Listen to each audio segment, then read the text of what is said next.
What's up, everybody? Have you ever noticed that superheroes are actually homicidal fucking maniacs? No? No.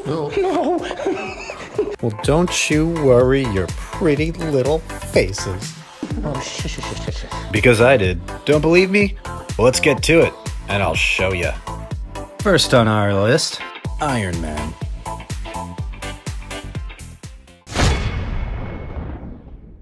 So this movie starts off in some random area of Afghanistan, or if you were born in the 90s, pretty much every Dragon Ball Z fight scene you've ever seen. We get some chatter from the army guys, really just to show that Tony's a total badass, until boom! A car explodes right in the beginning with some much love and death. Now, I can't give anyone credit for this death without explicitly seeing them die, or unless it's obviously implied, so I can only add one person to this list because I know there was at least one person driving the car. Then this dude runs outside and just dies instantly, giving us our second kill. Then we've got this guy who runs outside and also dies, followed by this guy who runs outside and dies. Oh boy. Then 3 more die at the car here, until eventually Tony's like, oh, fuck this. So he runs over here where he just Superman tackles a rock, like, fuck, man. But it turns out that rock is not where he parked his car when a missile lands next to him, blasting him into the arms of his lovely captors. So they want Tony to build a missile for them, even though only one guy seems to find this weird with round-the-clock surveillance. But Tony's all like, yeah, fuck that, and builds a giant suit of armor with nobody noticing, I guess? I mean, could have just built a cell phone, but alright. Before any of this can take place, they actually rig the door with explosives. And now, put on my nerd glasses. So it obviously depends on the bomb itself, but normally when a bomb detonates, the energy radiates out at speeds between 3 and 9 kilometers per second. The supersonic blast wave leaves literally nothing in its wake, including oxygen. So when that happens, it makes a vacuum from the lack of air. So all the air from your body rushes to fill it, turning you into a goddamn pancake. Delicious! And hey, well deserved, but our hero just murdered 2 people, so 2 more to the list. Now right here we have one of the most important parts of this whole thing. So listen up. There are a lot of different rock formations in Afghanistan due to plate movement under the crust of the earth. Now we want to find out how much force it takes to shatter stone. So using limestone as a reference, we can calculate the amount of energy required to break stone from what's called the Kuznetsov equation. Using this, we find that it takes over 1,000 joules of energy to break stone and only 375 joules to break the bones in your body. Now with Iron Man throwing swings around hard enough to get his arm wedged in a rock, people's faces are being turned into silly putty. Something you will not survive in an Afghani cave.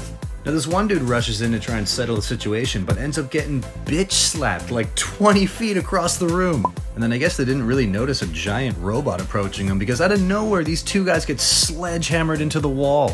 Now at first I wasn't too sure about this guy right here, but isn't there something just really satisfying about this noise? Then in comes Albert Einstein, who just bum rushes in before this happens. Followed by another genius who's hit so hard he just ragdolls across the room. And then another guy walks up and just eats metal. Now this next guy here, I can't say for sure again if he's dead, although it does seem like he was smashed into the door. It's not entirely clear. Now when the doors smash open, it just flies off and smushes this guy.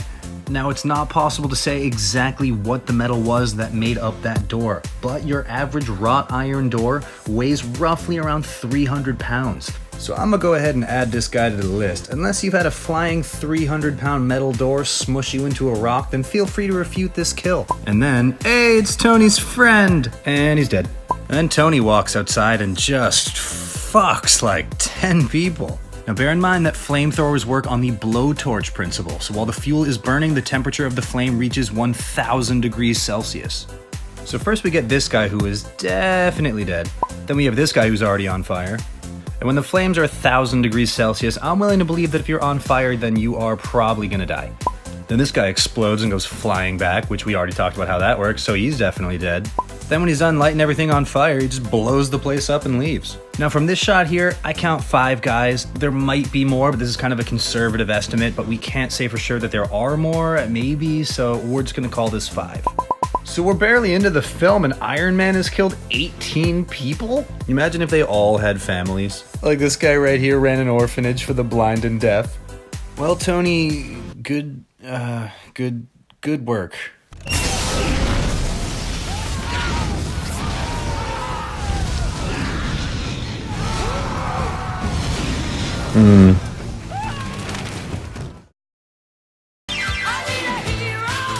So after Tony survives his 500-foot fall due to his plot armor, nobody dies for a while. Tony gets a new chest thing, Obadiah's a dick. Then this Luke comes along and she's like, hey, have you seen these ridiculously close-up shots of active terrorism? And then Tony's like, don't worry, babe. I'm gonna prosecute these criminals legally, giving them a fair and honest trial in court.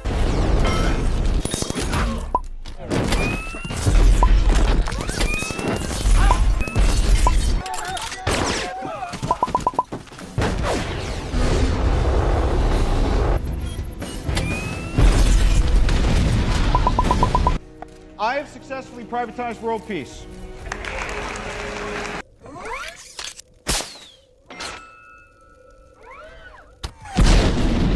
But what about Civil War when he shoots Falcon? He doesn't die. Actually, if you read the comic, he adjusts it, and he makes it weaker so it doesn't hurt his friends. And he shoots Spider-Man, not Falcon. So Iron Man's killed 36 people.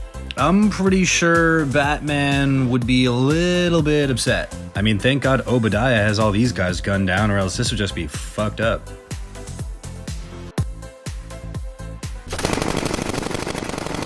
What's that? It is still fucked up? Oh, okay. I counted 20 people in that scene, but still not as deadly as our hero. But that ain't enough for Bro Obadiah, so he builds his own suit and kills a few more people. But classic mistake, he fights the MC, giving us our final kill, Bro Obadiah. And that's a wrap.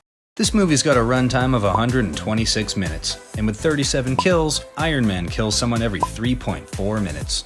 Couple quick things before we go. If you're wondering what happened to Terrence Howard, he actually went a little bit insane. Not only did he demand a ton of money for the second movie, but apparently he decided to develop his own system of mathematics called Terriology, where 1 × 1 = 2. This is no joke, Google this. So next up is Captain America, and if you like this video, smash that like button, and I'd be honored if you subscribed, and I'll see you next time.